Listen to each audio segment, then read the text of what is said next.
down and oh my soul so weary. When troubles come and my heart burning deep, then I am still and wait here in the silence until you come and sit a while with me. You raise me up so I can stand on mountains. You raise me up to walk on stony seas. I am strong when I am on your shoulders.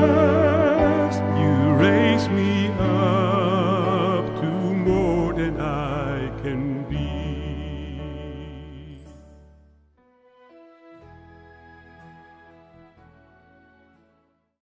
Que la paix de Dieu soit avec vous. Bienvenue à l'émission La Passion des âmes. La Passion des âmes, un groupe qui est dirigé par votre servante qui vous parle. Notre objectif est d'évangéliser et encadrer les chrétiens qui veulent annoncer l'évangile, la bonne nouvelle de Jésus-Christ. Vous êtes un chrétien sauvé, baptisé, et vous voulez répondre à l'impératif de Jésus-Christ, à savoir, allez, faites de toutes les nations des disciples. Mais vous avez une peur bleue du regard des autres. Vous pensez que vous êtes trop timide pour le faire. Si vous pouvez réunir au moins un groupe de 10 personnes qui sont dans la même situation que vous, la passion des âmes peut vous aider à gagner de l'assurance et à vous sentir mieux outillé pour entreprendre cette mission par une formation sur Zoom, en français ou en créole. Contactez-nous. Nos coordonnées sont au bas de la vidéo. Joignez-nous aussi sur WhatsApp. Je vous reviens. Viens à m'égarer, pourquoi tant souffrir, seul et délaissé, veux-tu donc périr, ton berger t'appelle, toi l'agneau perdu, ne sois plus rebelle, reviens à Jésus, viens, car Jésus t'attend, viens, oh viens maintenant, viens, âme qui pleure, viens à celui qui comprend. Je vous rappelle que vous écoutez l'émission La Passion des âmes. Prions Dieu. Oh, à celui qui est assis sur le trône, devant qui les quatre êtres vivants ne cessent de répéter « Saint, Saint, Saint ». Et les 24 vieillards se prosternent en disant « Tu es digne de recevoir l'honneur, la puissance et la gloire. » Seigneur, nous voulons mêler nos voix avec eux pour te célébrer, te louer, te glorifier. Ton nom surpasse tout et ta grandeur nous échappe. Tu agis en maître souverain et nous courbons devant ta majesté, car tu opères en toutes choses selon le conseil de ta volonté. Père, bénis tous ceux qui nous ont aidés à réaliser cette émission. Nous remettons entre tes mains tous ceux qui sont aux prises avec de grandes difficultés, la maladie, le deuil, le chômage, des souffrances émotionnelles, sentimentales et spirituelles. Donne-leur d'expérimenter ta puissance, ton autorité, ta bienveillance, ton amour. Quand tu es là, tout doit renaître. Tu as été bon envers la femme qui était malade depuis 12 ans. Un simple contact, un contact discret et anonyme, et le miracle se produit. Assis sur le bord du chemin, Bartimée mendiait, espérant que les passants lui jettent quelque chose. Mais quand il s'informe que Jésus qui sort de Jéricho et s'en va vers Jérusalem, malgré sa cécité, il accourt et il fait la seule chose qu'il pouvait. Il se mit à crier, « Jésus, fils de David, aie pitié de moi. » Et cette parole de toi, « Va, ta foi t'a sauvé », a changé la vie de Bartimée. Pourquoi pas nous ce matin qui crions à toi, Seigneur? Toi qui ne changes pas, mais tu peux tout changer. Opère un miracle en notre faveur. Nous voici, Seigneur. Nous attendons une parole de toi qui peut nous guérir physiquement et spirituellement. Seigneur, fais de nous un instrument entre tes mains. Non à cause de nos capacités naturelles, nous n'en avons pas. Nous ne sommes pas dignes de ton appel. Nous sommes seulement rendus disponibles pour faire ton travail. Parle-nous, enseigne-nous. Nous t'en prions, non à cause de nos mérites, mais c'est au nom de Jésus qui vit et qui règne au siècle des siècles. Amen. Aujourd'hui, nous allons vous entretenir sur l'histoire d'un fermier riche. Et le texte qui va nous aider dans cette démarche, c'est Luc 12, le verset 15. Faisons deux courtes lectures. Matthieu 22, les versets 37-38. Les pharisiens, apprenant que Jésus avait fermé la bouche aux Sadducéens, se réunirent et l'un d'entre eux, un docteur de la loi, posa une question à Jésus pour le mettre à l'épreuve. Maître, dans la loi, quel est le plus grand commandement? Jésus lui répondit, tu aimeras le Seigneur ton Dieu de tout ton cœur, de toute ton âme et de tout ton esprit. Voilà le grand, le premier commandement. Et le second lui est semblable. Tu aimeras ton prochain comme toi-même. De ces deux commandements dépend toute la loi, ainsi que les prophètes. Et notre texte de base, Luc 12, le verset 15. Version Louis II. Puis il leur dit, gardez-vous avec soin de toute avarice, car la vie d'un homme ne dépend pas de ses biens, fût-il dans l'abondance. La version d'Arby nous dit, il leur dit, voyez, et gardez-vous de toute avarice, car encore que quelqu'un soit riche, sa vie n'est pas dans ses biens. La version Semeur. Puis, il dit à tous, gardez-vous avec soin du désir de posséder, sous toutes ses formes, car la vie d'un homme, si riche soit-il, ne dépend pas de ses biens. Et en dernier lieu, la version français courant. Puis il dit à tous, attention, gardez-vous de tout amour de richesse, car la vie d'un homme ne dépend pas de ses biens, même s'il est riche. Maintenant, voyons le contexte du texte. C'est Luc 12, les versets 13 à 21. Jésus s'entretenait avec une grande foule, des milliers de personnes qui étaient là, sur des sujets comme l'hypocrisie, la crainte des hommes, le blasphème contre le Saint-Esprit. Quelqu'un dit à Jésus, du milieu de la foule, « Maître, dis à mon frère de partager avec moi notre héritage. » Jésus lui répondit, « Ô homme, qui m'a établi pour être votre juge ou pour faire votre partage. » Puis il leur dit, « Gardez-vous avec soin de toute avarice, car la vie d'un homme ne dépend pas de ses biens, fût-il dans l'abondance. » Et il leur dit cette parabole. Les terres d'un homme riche avaient beaucoup rapporté. Et il raisonnait en lui-même, disant, « Que ferai-je, car je n'ai pas de place pour serrer ma récolte? Voici, dit-il, ce que je ferai. J'abattrai mes greniers, j'en bâtirai de plus grands, j'y amasserai toute ma récolte et tous mes biens. Et je dirai à mon âme, tu as beaucoup de biens en réserve pour plusieurs années. Repose-toi, mange, bois, et réjouis-toi. Mais Dieu lui dit, insensé, cette nuit même ton âme te sera redemandée. Et ce que tu as préparé, pour qui cela sera-t-il? Il en est ainsi de celui qui a mal des trésors pour lui-même et qui n'est pas riche pour Dieu. Remarque, en faisant une analyse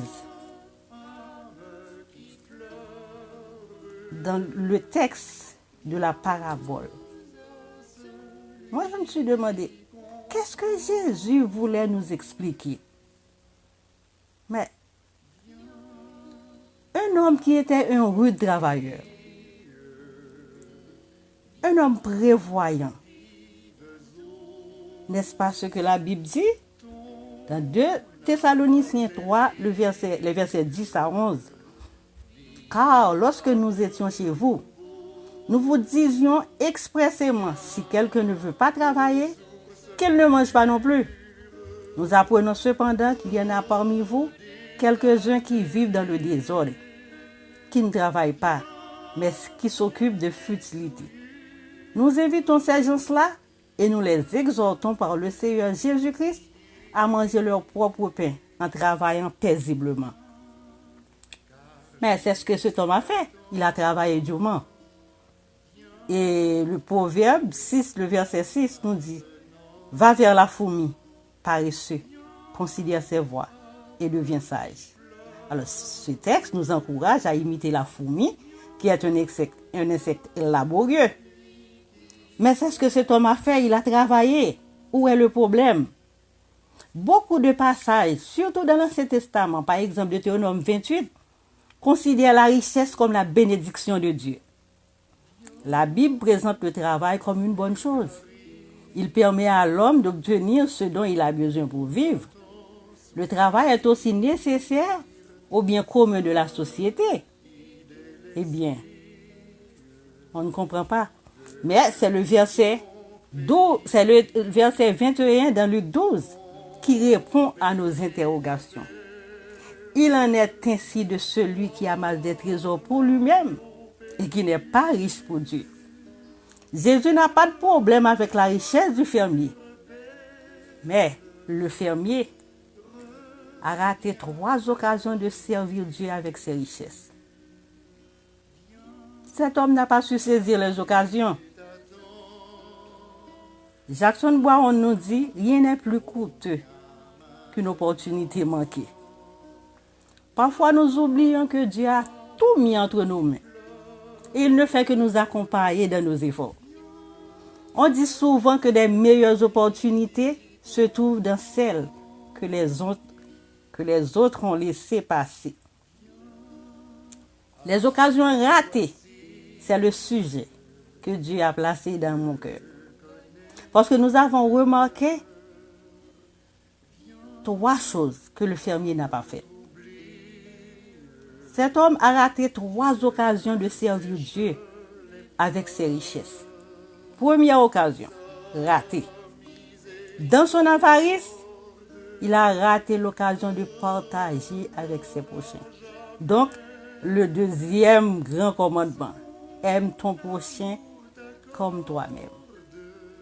Il a dit, mon âme, tu as beaucoup de biens en réserve pour plusieurs années. Repose-toi, mange, bois et réjouis-toi. Il n'était pas seulement un rude travailleur, mais il possédait des terres, beaucoup de terres. Alors, permettez-moi de spéculer. Probablement, il y avait des villageois, des voisins qui aimeraient bien avoir une parcelle de terre pour y travailler. Mais ils n'en avaient pas. Cela arrive que les grands dons, comme on dit, les compagnies achètent des terres agricoles appartenant à des fermiers qui ont besoin de capital. Une fois que la transaction a été faite, les fermiers n'ont presque jamais l'option de racheter leurs terres et rendre des terres agricoles accessibles à la prochaine génération de fermiers. Souvent, ça arrive. Souvent, les paysans veulent travailler, mais ils n'ont pas de terre. Mais ce fermier, lui, il avait de grandes propriétés qui lui rapportent.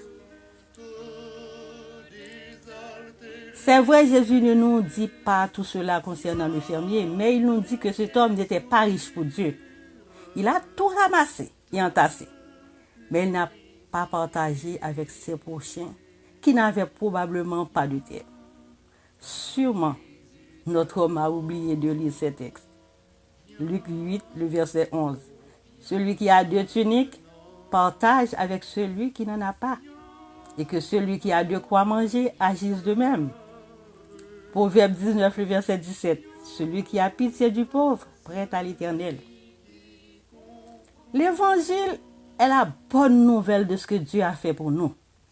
Mais l'amour du prochain, c'est une implication concrète de l'évangile. L'acceptation de Jésus comme notre sauveur et Seigneur débouche nécessairement sur l'amour du prochain. Mais qui est notre prochain? Cette question avait déjà été posée à Jésus. En guise de réponse, Jésus a raconté cette parabole que nous appelons la parabole du bon samaritain. Notre prochain, c'est notre fils, notre fille, notre parent, notre voisin, notre collègue de travail.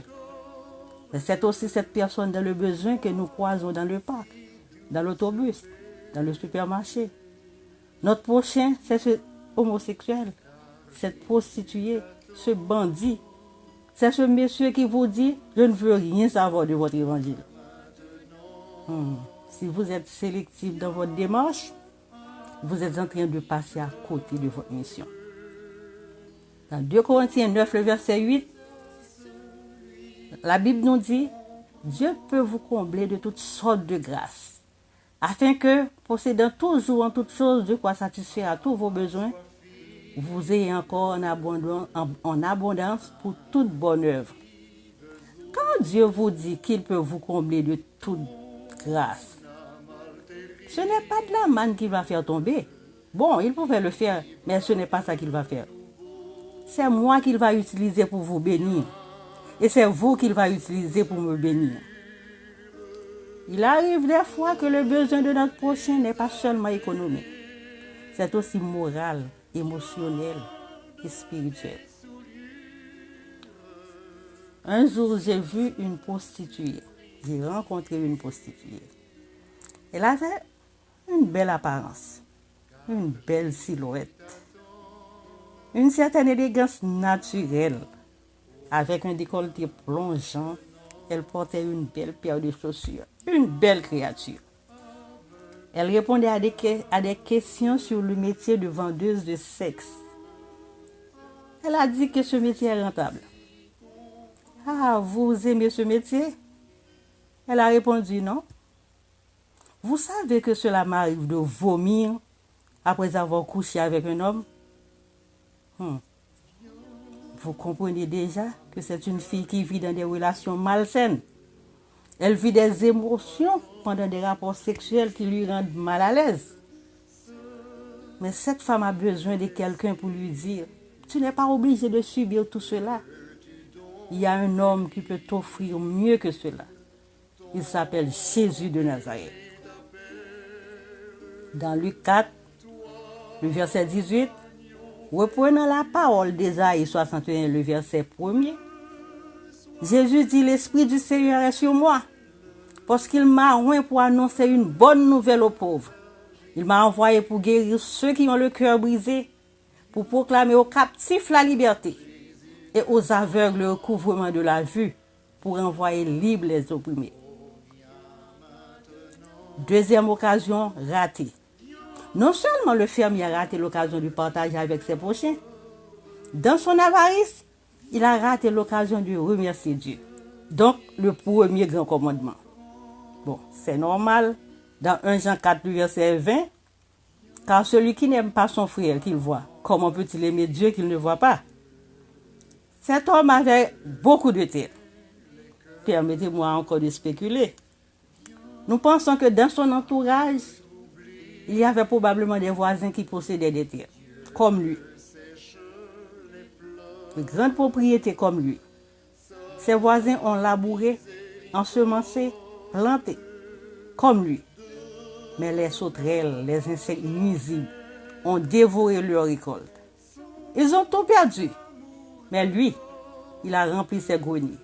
Mon âme, tu as beaucoup de biens en réserve pour plusieurs années. Repose-toi, mange, bois et réjouis-toi. Cette abondance de récolte, il a oublié ça. Que cette abondance de récolte ne dépendait pas seulement de lui, parce qu'il a beaucoup travaillé, mais cela dépendait de Dieu qui fait tomber la pluie et fait briller le soleil. Non seulement il avait des terres, Dieu lui a envoyé de la pluie, du soleil. Le jardin a fructifié. Il a oublié le principe que tout ce qui respire loue l'Éternel. Le ciel raconte la gloire de Dieu et l'étendue manifeste l'œuvre de ses mains. Il a oublié c'est Dieu qui conçut l'idée de couvrir la terre d'arbres. En Genèse, que la terre produise de la verdure, de l'herbe portant de la semence, des arbres fruitiers donnant du fruit selon leur espèce. Si seulement le fermier pouvait lever la tête et regarder, il verrait toutes les étoiles, les arbres, à leur façon, annoncent ce que Dieu a fait. Chaque jour raconte cela au jour suivant. Chaque nuit le fait connaître à la nuit qui la suit. Ce n'est pas un discours, nous dit le psaume 19. Il n'y a pas de parole, aucun son ne se fait entendre, mais leur message parcourt toute la terre et il se répand jusqu'au bout du monde. Souvent, nous ne sommes pas différents de cet homme. Nous agissons comme lui. Par exemple, nous vivons dans l'un des pays les plus pauvres du monde, comme Haïti. Si l'on peut se fier aux statistiques, 80% des gens ne savent ni lire ni écrire. Et toi, tu es un universitaire. Tu fais partie de l'élite intellectuelle du pays. On dit encore, selon les statistiques, 10% des gens qui travaillent. Mais toi, tu as un emploi. Tu fais partie de rares personnes qui travaillent.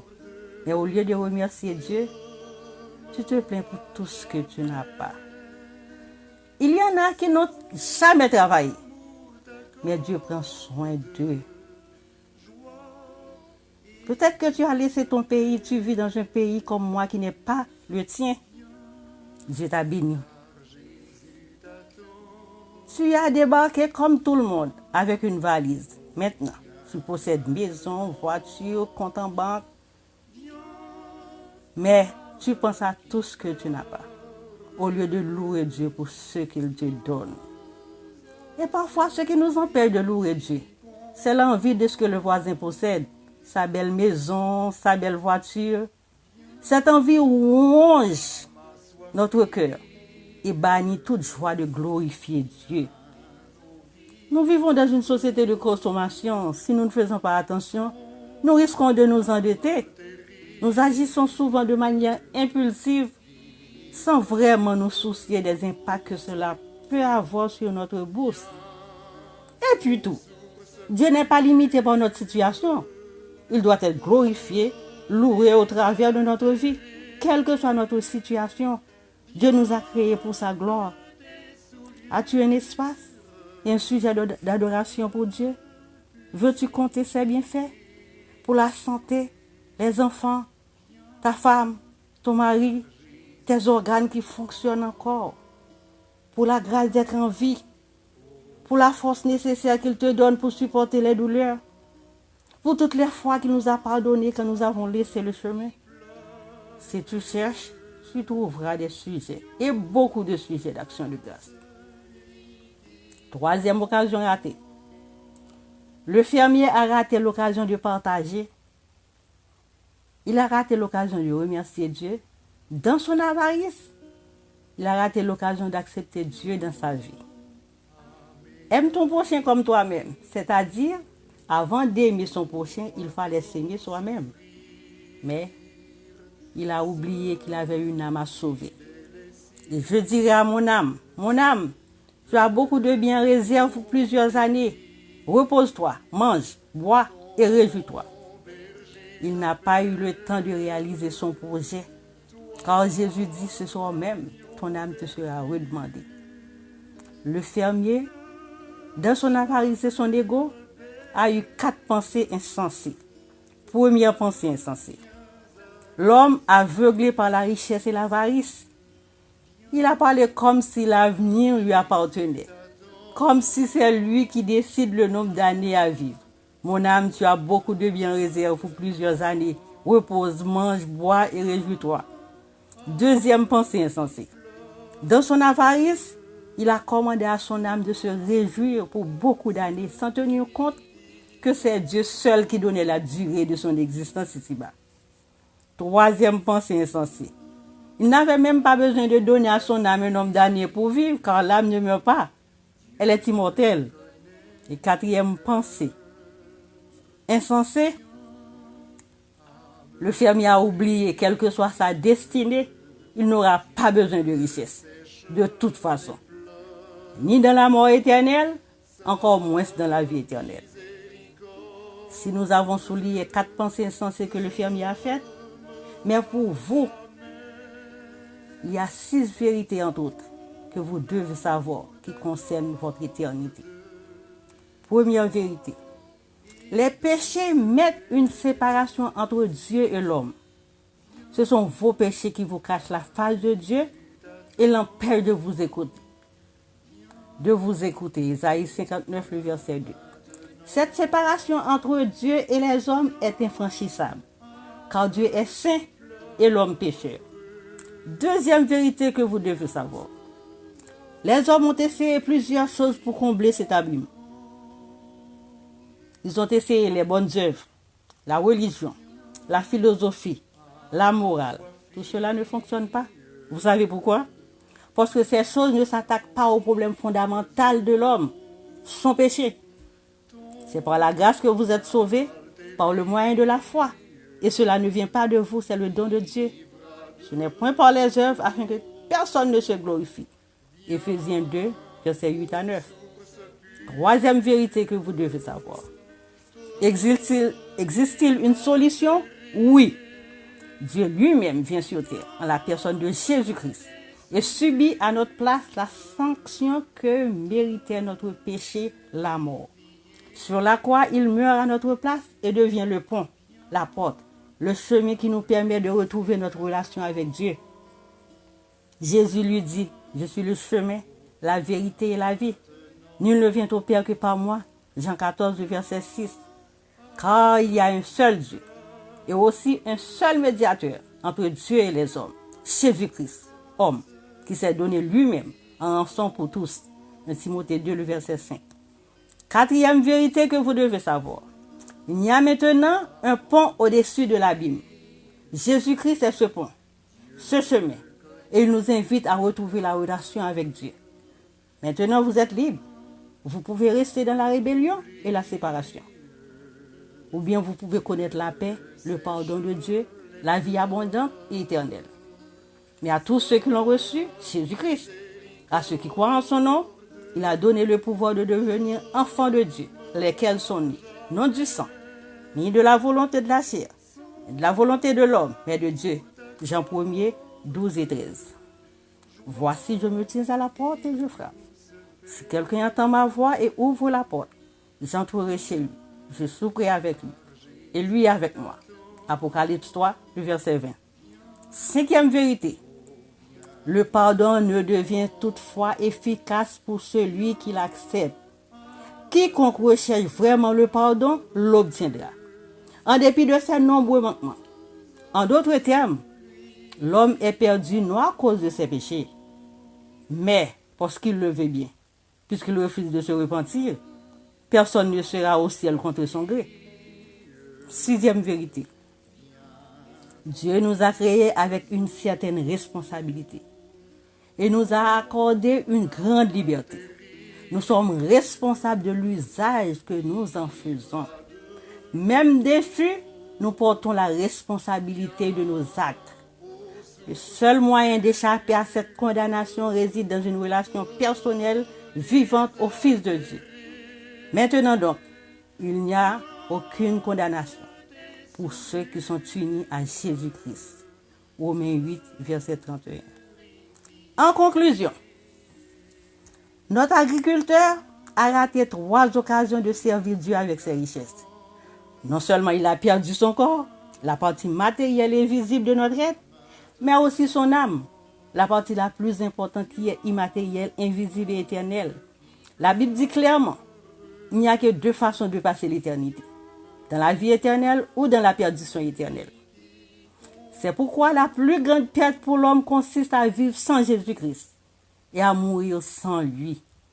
La vie éternelle ne nous est pas accordée après la mort, mais au moment même où nous convertissons. C'est pourquoi Jésus veut te sauver maintenant. Peut-être, demandes-tu, pourquoi veut-il me sauver? Mais je suis bien. Je ne suis pas en train de me noyer. Ma maison n'est pas en feu. Je ne suis pas en arrêt cardiaque. C'est dans ce genre de situation qu'on appelle les ambulances. Bon, même si tu ne veux pas l'accepter, ta situation est pire que cela. Tes péchés t'éloignent de Dieu. Tes besoins intérieurs, tes peurs, tes sentiments de culpabilité pèsent sur toi. Oui, tu as besoin d'être secouru. Tu es en danger. Quel danger?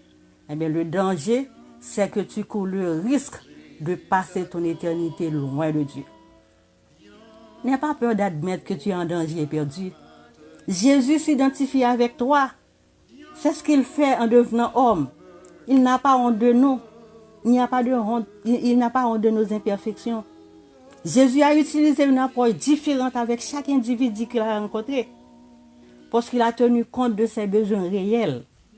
Parce que la meilleure façon de comprendre le comportement d'une personne est de chercher à découvrir les raisons qui l'ont motivé à agir de la sorte. Quels sont les facteurs déterminants?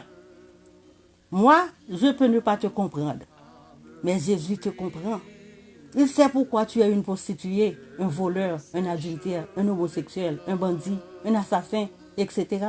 Il vient te rejoindre dans tes besoins. Quelle est la différence entre une prostituée et moi? La seule différence, c'est qu'un samedi 19 octobre, j'ai rencontré Jésus. Oui, Dieu existe. Je l'ai rencontré. Je n'ai pas toujours été fidèle.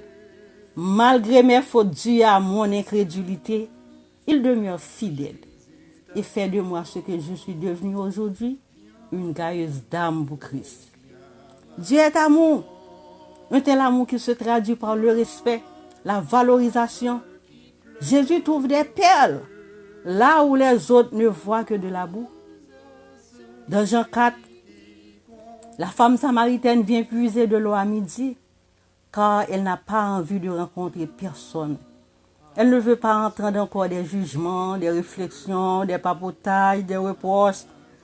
Pour les gens du village, elle n'était pas normale comme les autres femmes par rapport à ce qu'elle vit.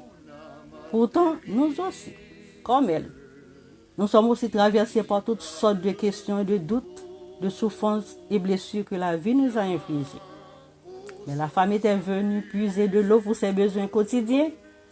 Jésus lui donne une eau qui coulera jusque dans la vie éternelle. Et au même moment, sa vie a changé. Elle est passée d'une voleuse de Marie à une disciple. Et l'une de mes histoires préférées dans la Bible, c'est l'histoire de Zachée. Zachée, un homme que personne n'appréciait dans la ville. Les habitants ne voulaient rien avoir à faire avec lui. Un juif qui volait de l'argent à son propre peuple pour le compte des Romains, un collecteur d'impôts. Pour le juif, c'était une trahison de la pire espèce. J'imagine quand Jésus s'est approché, a levé les yeux vers l'arbre, dit « Zachée !» Les gens ne croyaient pas leurs oreilles. Qu'est-ce qu'il a dit? Zachée? Il connaît le nom de ce fatras, de ce vaurien. Pourquoi veut-il s'adresser à cette vermine? C'est alors que Jésus a prononcé l'inimaginable, l'impensable. Zachée, à toi de descendre, car il faut que je demeure aujourd'hui dans ta maison. Ce n'est pas te visiter, non, mais demeurer dans ta maison.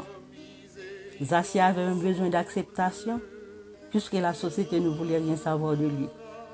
Descends, je veux demeurer dans ta maison. Aujourd'hui, tu es accepté. Et dès que le Seigneur lui parle, il réagit promptement.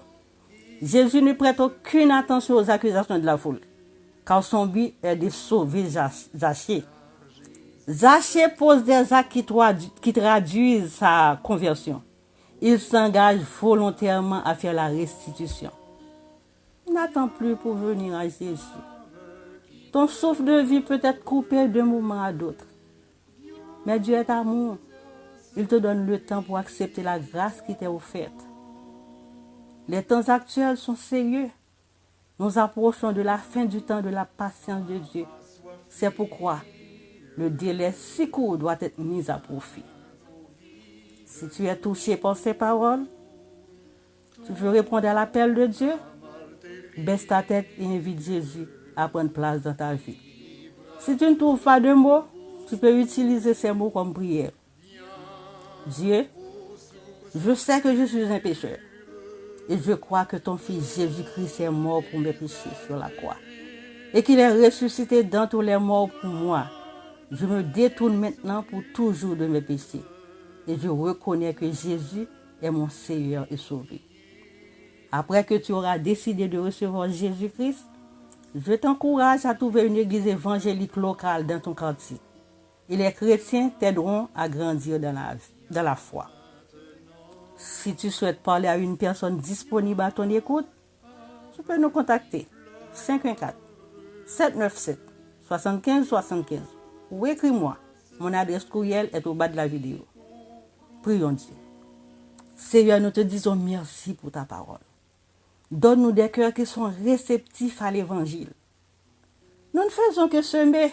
Toi, tu sais quand tu dois envoyer de l'engrais pour que la plante soit poussée et porter des fruits. Nous savons qu'il y a des terrains qui sont plus difficiles que d'autres. À Nazareth, Jésus a connu le rejet. Ils disent, n'est-ce pas le fils du charpentier? Ces gens, dans leur incrédulité et leur dureté de cœur, ont attribué tes œuvres à la puissance de Belzébul. Seigneur, malgré que tu connaissais leur attitude, tu es allé quand même pour apporter le message de la vie, l'évangile, qui n'est pas une doctrine ni un code moral. Il est une puissance de Dieu agissante et efficace. Seigneur, nous te supplions d'arracher les auditeurs qui ne te connaissent pas encore à leur état de condamnation de mort pour avoir la part à la grâce et à la vie éternelle.